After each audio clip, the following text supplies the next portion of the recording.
റാംപൂർ നഗരത്തിലെ ഒരു വലിയ വീട്ടിൽ രാവിലെ 4 മണിക്ക് പൂജ ചെയ്യുന്ന ശബ്ദം ആ നഗരം മുഴുവനും മുഴങ്ങി. രാജറാണിക്ക് 36 മരുമക്കളുണ്ടായിരുന്നു. അവർ പുലർച്ചെ 4 മണിക്ക് തന്നെ ഭഗവാനെ പൂജ ചെയ്യാൻ തുടങ്ങും. അയ്യോ അമ്മ, എഴുന്നേറ്റോ? ഞാൻ സത്യത്തിലൊരു ഭാഗ്യശാലിയാ. ഞാൻ എന്റെ സ്വപ്നത്തിൽ കൂടി കരുതിയിട്ടില്ല രാവിലെ 4 മണിക്ക് എന്റെ വീട്ടിൽ പൂജയൊക്കെ നടക്കുമെന്ന്. ഇതിനുശേഷം എല്ലാ മരുമക്കളും വീട്ടിലെ പണികൾ ചെയ്യും. അയ്യോ മരുമക്കളെ, നിങ്ങൾ ഈ അതിരാവിലെ എവിടുന്നാ പച്ചക്കറി വാങ്ങിയത്? ഉന്തുവണ്ടിയിൽ ആരെയും ഞാൻ കണ്ടതേ ഇല്ലല്ലോ. അമ്മേ, കടയിൽ പോയി ആരാണിപ്പോൾ പച്ചക്കറിയൊക്കെ വാങ്ങുന്നത്? ഇത് മോഹൻ ചേട്ടന്റെ കയ്യിൽ നിന്നും വാങ്ങിയതാ. ചേട്ടൻ രാവിലെ തന്നെ പോയി അയാളുടെ പറമ്പിൽ നിന്നും പറിച്ചെടുത്തുകൊണ്ട് വരുന്നതാ. പിന്നെ ചന്തയിൽ കൊണ്ടുവന്ന് വിൽക്കും. ഞങ്ങൾ നേരെ പറമ്പിൽ നിന്നും വാങ്ങിയതാ. നോക്കൂ, എത്ര സുന്ദരമായ ഫ്രഷ് പച്ചക്കറിയാണെന്ന്. എത്ര നല്ല ഗുണമുള്ള പച്ചക്കറിയാ. പാവയ്ക്ക, വഴുതന, ക്യാരറ്റ്. അമ്മയ്ക്ക് നാളെ മുതൽ പച്ചക്കറിയല്ലേ കഴിക്കേണ്ടത്, അതുകൊണ്ടാ. അവരത് പറഞ്ഞുകൊണ്ടിരിക്കുമ്പോൾ മറ്റൊരു മരുമകളായ പൂജ വന്നു. അമ്മേ, അമ്മ പോയി വേഗം കുളിച്ചിട്ട് വാ. അമ്മയ്ക്ക് ചൂടുവെള്ളം ചൂടാക്കി വെച്ചിട്ടുണ്ട്. കൂടെ തുണികളും തേച്ചു വെച്ചിട്ടുണ്ട്. അപ്പോൾ ലതാദേവി തനിയെ അവിടേക്ക് പോയി. കുറച്ചു സമയങ്ങൾ കഴിഞ്ഞു വന്ന് നോക്കിയപ്പോൾ അവിടെ ടേബിളിൽ തനിക്ക് വേണ്ടി 36 തരം ഭക്ഷണങ്ങൾ ഉണ്ടായിരുന്നു. ആ ടിവിയും കൂടെ ഒന്ന് ഇടുമോളെ, ഭക്ഷണം കഴിക്കുമ്പോൾ ഒരു നേരം പോക്കുമാകട്ടെ. അപ്പോൾ പെട്ടെന്ന് അവിടെ ലൈറ്റ് പോയി. അയ്യോ, ഇതെന്താ, കറണ്ട് പോയല്ലോ. നിൽക്കൂ, ഞാൻ വിളക്ക് കത്തിക്കാം. അപ്പോൾ പൂജ അവിടെയുള്ള വിളക്ക് കത്തിച്ചു. ആ വെളിച്ചത്തിൽ അവൾ പാട്ട് പാടാനും തുടങ്ങി. കുറച്ചുപേർ ഡാൻസും കളിച്ചു. ഇപ്പോൾ ശരിക്കും നല്ല വിനോദമില്ലേ അമ്മേ? ഹോഹോ, ഇങ്ങനത്തെ മരുമക്കളുണ്ടെങ്കിൽ എങ്ങനെ വിനോദമുണ്ടാകാതിരിക്കും? അവരത് പറഞ്ഞതും ഓരോരുത്തരായി മാഞ്ഞു പോകാൻ തുടങ്ങി. അവരുടെ സ്വപ്നം പകുതിയിൽ അവസാനിച്ചു. നാശം പിടിച്ച മരുമക്കളെ, നിങ്ങളൊക്കെ എവിടെ പോയി? ഇതിന്റെ അർത്ഥം ഞാനിതൊക്കെ സ്വപ്നം കണ്ടതാണോ? അയ്യോ, എന്നാൽ എന്ത് നല്ല സ്വപ്നമായിരുന്നു. ലതാദേവിയുടെ ഒരേ ഒരു മകനാണ് അജി. അവനൊരു നല്ല പെൺകുട്ടിയെ അവർ ആലോചിക്കുകയായിരുന്നു. അവൾക്ക് 36 ഗുണവും ഉണ്ടായിരിക്കണം. സ്വാമിജി, എനിക്ക് എങ്ങനത്തെ മരുമകളെ വേണമെന്നാൽ അവൾക്ക് നല്ലതുപോലെ പാചകം അറിയണം, പൂജ ചെയ്യാൻ അറിയണം, പാട്ടുപാടാൻ അറിയണം, ഡാൻസും ചെയ്യാൻ അറിയണം. പിന്നെ മൂത്തവരെ ബഹുമാനിക്കാനും അറിയണം. മൊത്തത്തിൽ ചുരുക്കി പറഞ്ഞാൽ 36 ഗുണങ്ങളുള്ള മരുമകളെ വേണം. ഇതാ 36 ഗുണമുള്ള പെൺകുട്ടി നിഹാരിക. ഈ കുട്ടിയുടെ ജാതകം സാക്ഷാൽ ദൈവത്തിന്റെ ജാതകമാ. 36 ഗുണം. നിങ്ങളുടെ മകന്റെ ജീവിതം ഇവളുടെ കൂടെയാണ്. മംഗളമായി നടക്കുമല്ല. സംസാരം അങ്ങനെ തന്നെ തുടർന്നു. പെണ്ണുകാണൽ ചടങ്ങിനു ശേഷം ആ ബന്ധവും ഉറപ്പിച്ചു. കല്യാണം കഴിച്ച നിഹാരിക അമ്മായിയമ്മ വീട്ടിലും വന്നു. അമ്മായിയമ്മ കയ്യിൽ താലപ്പൊലിയുമായി അവളെ സ്വാഗതം ചെയ്യാൻ നിൽക്കുകയായിരുന്നു. അപ്പോൾ അവൾ പറഞ്ഞു, ഹോ, എന്തൊരു ചൂടായത്. ആരെങ്കിലും ഒന്ന് AC ഇടില്ലെങ്കിൽ ഞാൻ മയങ്ങി വീഴും. ഇതു പറഞ്ഞ നിഹാരിക തലയിലെ തട്ടം മാറ്റി.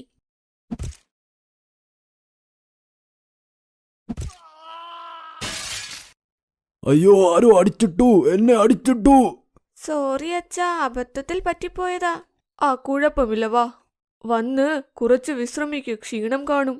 നാളെ തന്നെ നിനക്ക് അടുക്കളയിലേക്ക് കയറാനുള്ളതല്ലേ. ആ നിമിഷം അവർ അവിടെ നിന്നും പോയി.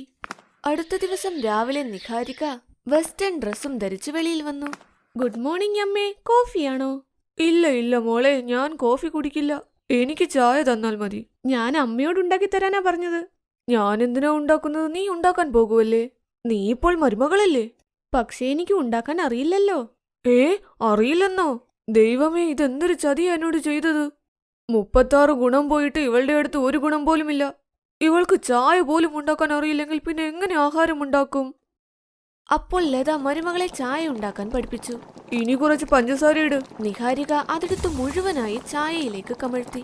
എന്റെ പൊന്നു ദൈവമേ, ഈ പെങ്കൊച്ച് ഇതെന്തൊക്കെയാണ് ഈ ചെയ്തു വെക്കുന്നത്? മോളെ, നീ ഇതൊക്കെ വിട്ട് പുറത്തു പോയി തുണി കഴുകാൻ നോക്കൂ, ഞാൻ ഭക്ഷണം ഉണ്ടാക്കാം. അമ്മ പറയുന്നത് പോലെ അമ്മേ. അങ്ങനെ ലതാദേവി തനിയെ പാചകം ചെയ്തു. അങ്ങനെ 3 മാസങ്ങൾ കടന്നുപോയി. ഒരു ദിവസം, അയ്യോ, അടുക്കളയിൽ കയറാൻ സമയമായല്ലോ, പെട്ടെന്ന് ഭക്ഷണം ഉണ്ടാക്കണം. പെട്ടെന്ന് നിഹാരിക അവരുടെ കയ്യിൽ പിടിച്ച് ഡൈനിങ് ടേബിളിലേക്ക് കൊണ്ടുപോയി. ഇതൊക്കെ ആരാ മരുമകളെ ഉണ്ടാക്കിയത്? അമ്മേ, ഇതൊക്കെ അമ്മയുടെ മരുമകൾ കൈകൊണ്ടുണ്ടാക്കിയതാ. അമ്മയുടെ ആവശ്യമല്ലേ. 36 ഗുണമുള്ള മരുമകളെ അമ്മയ്ക്ക് കിട്ടി. ഇത് കേട്ടപ്പോൾ ലതാദേവിയുടെ കണ്ണു നനയാൻ തുടങ്ങി. അവർ തിരിഞ്ഞവളോട് ചോദിച്ചു, നന്നായിരിക്കും മരുമകളെ. ഇതിന്റെ ക്രെഡിറ്റ് അമ്മയ്ക്കുള്ളതാണമ്മേ. അമ്മ എന്നെ എല്ലാ ജോലികളും ചെയ്യാൻ പഠിപ്പിച്ചു. നിങ്ങൾ ഈ മരുമകളെ 36 ഗുണമുള്ള മരുമകളാക്കി. നിഹാരികയുടെ അമ്മായച്ചനും അമ്മായിയമ്മയും അവൾ ഉണ്ടാക്കിയത് കഴിച്ച് സന്തോഷിച്ചു. അങ്ങനെ നിഹാരികയും 36 ഗുണങ്ങളുള്ള മരുമകളുമായി.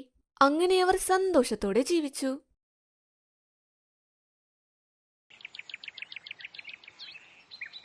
ശീതൾ, എന്താ ചെയ്യുന്നേ? പെട്ടെന്ന് വാ. മേക്കപ്പ് ഇടാണമ്മേ, ഇപ്പൊ വരാം. മേക്കപ്പ് ഇട്ടതിനു ശേഷം ശീതൾ പുറത്തേക്ക് വന്നു. അമ്മ അവിടെ അവൾക്ക് വേണ്ടി വെയിറ്റ് ചെയ്യുന്നുണ്ടായിരുന്നു. രണ്ടുപേരും അമ്പലത്തിൽ പോകാൻ ഒരുങ്ങുകയായിരുന്നു.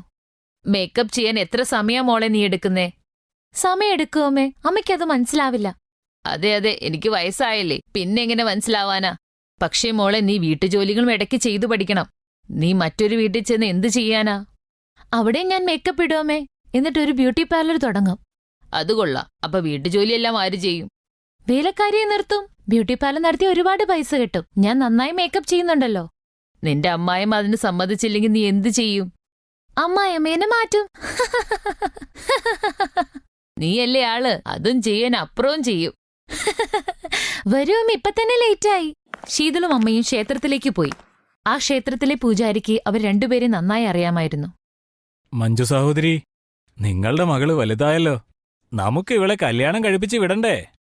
അതെ സ്വാമിജി, നല്ല പയ്യന്മാരെവിടെയെങ്കിലും ഉണ്ടെങ്കിൽ പറഞ്ഞോളൂ. പിന്നെന്താ, ഞാൻ ഫോട്ടോ കൊണ്ടുവരാം. ആ സമയത്ത് എനിക്ക് ശീതളിന്റെ കൈകൊണ്ട് ഒരു ചായ കുടിക്കാലോ. അന്ന് വൈകുന്നേരം പൂജാരി ഒരു പയ്യന്റെ ഫോട്ടോയുമായി അവിടെ എത്തി. ആ ഫോട്ടോ കണ്ടതും ശീതൾ കല്യാണത്തിന് സമ്മതിച്ചു. ആ പയ്യന്റെ പേര് മുകുന്ദെന്നായിരുന്നു. ആ പയ്യൻ ഒരു പലചരക്ക് കട നടത്തിയിരുന്നു. 1 മാസത്തിനുള്ളിൽ തന്നെ അവരുടെ വിവാഹം കഴിഞ്ഞു. കല്യാണത്തിന് ശേഷവും എല്ലാ പെൺകുട്ടികളെപ്പോലെയും ശീതളിനും ഒരുപാട് ആഗ്രഹങ്ങളുണ്ടായിരുന്നു. എല്ലാ പെൺകുട്ടികളെപ്പോലെ തന്നെയും ശീതളിന്റെ സ്വപ്നവും നടക്കാതെയായി. ശീതളിന്റെ അമ്മായിമ്മയുടെ പേര് വിമല. അവരൊരു വല്ലാത്ത സ്ത്രീയായിരുന്നു. വിമല ശീതളിനോട് പറഞ്ഞു, ശീതൾ, ഈ വീട്ടിൽ ഞങ്ങൾ 4 പേരാണ്.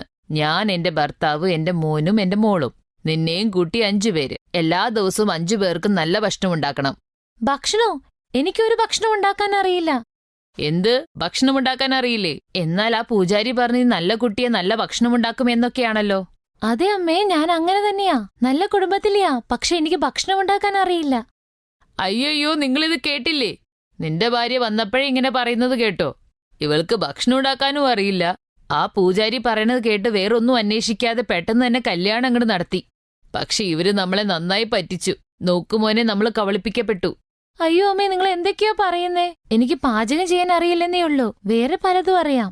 ശീതളിന്റെ അമ്മായിപ്പൻ ചോദിച്ചു. നിനക്ക് പിന്നെ എന്ത് ജോലി അറിയുന്നു? എനിക്ക് ബ്യൂട്ടീഷ്യൻ ചെയ്യാൻ അറിയാം. എനിക്ക് മേക്കപ്പ് ഇടാൻ ഭയങ്കര ഇഷ്ടമാണ്. എനിക്കൊരു ബ്യൂട്ടി പാർലർ തുടങ്ങണമെന്നുണ്ട്. എന്ത്, ബ്യൂട്ടി പാർലർ തുടങ്ങണമെന്നോ? അയ്യോ, എങ്ങനത്തെ മരുമകളാ എനിക്ക് കിട്ടിയിരിക്കുന്നേ. ഇവള് പുറത്തുപോയി സമ്പാദിക്കണമെന്ന് ആഗ്രഹിക്കുന്നേ. ശീതളിന്റെ സ്വപ്നങ്ങളൊന്നും ഇവിടെ നടക്കില്ലെന്ന് അവൾക്ക് മനസ്സിലായി. അന്ന് വൈകുന്നേരം ശീതൾ അടുക്കളയിൽ പാചകം ചെയ്തുകൊണ്ടിരുന്നപ്പോ അവളുടെ നാത്തോൻ പല്ലവി അങ്ങോട്ട് വന്നു. ഏട്ടത്തി, താ, ഞാൻ സഹായിക്കാം. അയ്യോ വേണ്ട, ഞാൻ തന്നെ ചെയ്തോളാം. എനിക്ക് തന്നെ ഇത് ചെയ്യാൻ പറ്റുന്നില്ല. ഞാൻ ചോദിച്ചത് അമ്മയോട് പറയില്ലേ? അമ്മ അറിഞ്ഞ് എന്നെ വഴക്ക് പറയും. ഞാനൊന്ന് ചോദിക്കട്ടെ പല്ലവി, ഈ വീട്ടിലെന്താ എല്ലാവരും ബ്യൂട്ടി പാർലറെന്ന് പറഞ്ഞപ്പോ ഇത്ര ദേഷ്യപ്പെട്ടത്? ഇവരെല്ലാം പഴയ ആൾക്കാരല്ലേ ഏട്ടത്തി? നമ്മളൊക്കെ മോഡേൺ അല്ലേ? നമ്മൾ ചിന്തിക്കുന്ന പോലെയൊന്നും അവർക്ക് പറ്റില്ല. ഒരു കാര്യം പറയട്ടെ, എനിക്കും ബ്യൂട്ടി പാർലർ ഭയങ്കര ഇഷ്ടമാണ് ഏട്ടത്തി. പക്ഷെ എനിക്ക് മേക്കപ്പ് ചെയ്യാൻ അറിയില്ല. അത്രേ ഉള്ളോ? വിഷമിക്കേണ്ട, അത് ഞാൻ പഠിപ്പിച്ചു തരാം. നമുക്ക് 2 പേർക്കും കൂടെ ബ്യൂട്ടി പാർലർ തുടങ്ങാലോ. അത്ര ഭംഗിയില്ലാത്തവരെ നമുക്ക് ബ്യൂട്ടി പാർലറിലേക്ക് കൊണ്ടുവരാം. എന്നിട്ട് നന്നായി മേക്കപ്പ് ചെയ്ത് അവരെ തിരിച്ചുവിടാം. പല്ലവി ആരും അറിയാതെ ശീതളിൽ നിന്നും ബ്യൂട്ടീഷ്യൻ പഠിക്കാൻ തുടങ്ങി. പല്ലവി കോളേജിലും പോയിരുന്നു. അവൾക്ക് ഒരുപാട് പേരെ അറിയാം. ഒരു ദിവസം പല്ലവി ശീതളിനോട് പറഞ്ഞു, ഏട്ടത്തി, ഒരു കല്യാണമുണ്ട്. ബ്യൂട്ടീഷ്യൻ ചെയ്യോ? നല്ല പൈസ കിട്ടും. അതെ അതെ, പോവാലോ. വീട്ടില് വേറെന്തെങ്കിലും പറഞ്ഞൊപ്പിക്കാം. വീട്ടിലെന്തൊക്കെയോ പറഞ്ഞൊപ്പിച്ചിട്ട് പല്ലവിയും ശീതളും കല്യാണത്തിന് ബ്യൂട്ടീഷ്യൻ ചെയ്യാൻ പോയി. അവർക്ക് ഒരുപാട് പൈസ കിട്ടി. അവിടെയുള്ള എല്ലാവർക്കും ശീതളിന്റെ ജോലി ഇഷ്ടപ്പെടുകയും ഒരുപാട് പൈസ കിട്ടുകയും ചെയ്തു. കുറച്ചു ദിവസത്തിനുള്ളിൽ ഞാൻ വലിയൊരു ബ്യൂട്ടി പാർലർ തുടങ്ങും, എല്ലാവരും വരണം. അങ്ങനെ ശീതൾ ആരും അറിയാതെ കല്യാണത്തിന് മേക്കപ്പ് ചെയ്യാൻ തുടങ്ങി. അങ്ങനെ കുറച്ചു പൈസ സ്വരൂപിച്ച് അവൾ ബ്യൂട്ടി പാർലർ തുടങ്ങി. എല്ലാ സാധനങ്ങളും വാങ്ങിയിട്ട് ബ്യൂട്ടി പാർലർ ആരംഭിക്കാമെന്ന് വിചാരിച്ചു. അപ്പോഴാണ് വിമല ഈ കാര്യങ്ങളെല്ലാം അറിഞ്ഞത്. എന്ത്, നീ ബ്യൂട്ടി പാർലർ തുടങ്ങുന്നെന്നോ? ഞങ്ങളുടെ വീട്ടിലെ മരുമകളായിട്ട് പുറത്തുപോയി ജോലി ചെയ്യാൻ നോക്കുന്നുവോ? ഞങ്ങൾ വീണ്ടും വേണ്ടാന്ന് പറഞ്ഞല്ലേ നിന്നെ ഞാൻ. മുകുന്ദ് ശീതളിനെ അടിച്ചു. അവൾ അടികൊണ്ട് താഴെ വീണു. വീഴ്ചയുടെ ആഘാതത്തിൽ അവൾ തലയിടിച്ചു മരിച്ചു. അല്ല മോനെ, നീ എന്തായി ചെയ്തത്? അവളെ കൊന്നുകളഞ്ഞോ? ഞാൻ വെറുതെ മുഖത്തടിച്ചതാണ്. പക്ഷെ ഇതെങ്ങനെ സംഭവിച്ചു? പെട്ടെന്ന് എന്റെ ബോഡി മറച്ചു വെക്കുക, അല്ലെങ്കിൽ പ്രശ്നമാവും. 3 പേരും അവളുടെ ബോഡി കൊണ്ടുപോയി ബ്യൂട്ടി പാർലറിനകത്ത് കുഴിച്ചിട്ടു. പല്ലവി വീട്ടിൽ വന്നപ്പോ തന്നെ ഏട്ടത്തിയെ അന്വേഷിക്കാൻ തുടങ്ങി. അപ്പോൾ വിമല പറഞ്ഞു, അവൾ ഓടിപ്പോയി. ഇനി ഈ വീട്ടിൽ അവളെപ്പറ്റി ഒന്നും സംസാരിക്കരുത്. അടുത്ത ദിവസം മുകുന്ദിന്റെ കടയിൽ തീ പിടിച്ചു. അവർക്കുണ്ടായിരുന്ന ഒരേ ഒരു വരുമാനം നിന്നുപോയി. വയറ്റിപ്പഴപ്പിനു വേണ്ടി മനുഷ്യൻ എന്തും ചെയ്യും. വിശന്നിരുന്ന വിമലയ്ക്ക് ആ ബ്യൂട്ടി പാർലറിന്റെ കാര്യം ഓർമ്മ വന്നു. പല്ലവി, നിനക്ക് അത്യാവശ്യം മേക്കപ്പ് ചെയ്യാനൊക്കെ അറിയില്ലേ? നീ ബ്യൂട്ടി പാർലർ ജോലി തുടങ്ങ്. ഇല്ല അമ്മേ, എനിക്ക് അത്രയും നന്നായിട്ട് ചെയ്യാൻ അറിയില്ല. നീ 2-3 ദിവസം പോയി നോക്കുമോളെ, അപ്പോൾ എല്ലാം ശരിയാവും. പല്ലവി ബ്യൂട്ടി പാർലറിലോട്ട് പോയി. പക്ഷെ അവളുടെ കൈ വിറയ്ക്കാൻ തുടങ്ങി. എന്നാൽ അവൾക്കൊന്നും അറിയില്ലായിരുന്നു. അതുകൊണ്ട് അവൾക്ക് ഭയങ്കര ടെൻഷനായിരുന്നു. അപ്പോൾ ഒരു സ്ത്രീ വന്നു. നിനക്ക് മുടി വെട്ടാൻ അറിയില്ലേ? എനിക്കൊരു കല്യാണത്തിന് പോണം, എന്റെ മുടി വെട്ട്. അവർ വന്നിരുന്നപ്പോൾ പല്ലവിക്ക് കൈ വിറച്ചതുകൊണ്ട് കത്രിക പോലും എടുക്കാൻ സാധിച്ചില്ല. അവർ കണ്ണടച്ചിരുന്നു. അങ്ങനെ പല്ലവി നോക്കിയിരിക്കുമ്പോൾ കത്രിക തന്നെ പറന്നു വന്ന് അവരുടെ മുടി വെട്ടാൻ തുടങ്ങി. അയ്യോ, ഇതെന്താ അത്ഭുതമാ നടക്കുന്നേ? മുടി കട്ട് ചെയ്തതിനു ശേഷം കത്രിക എവിടെയാണോ ഇരുന്നേ അവിടെ പോയിരുന്നു. അവർക്ക് വളരെ സന്തോഷമായി.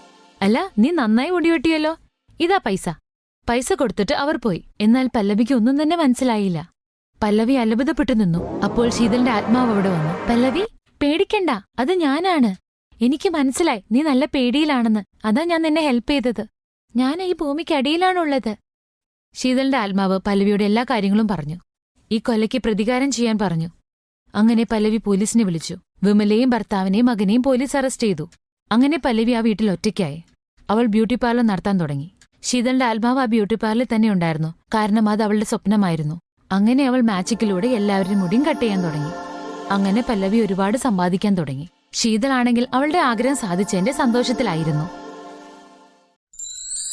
Thanks for watching.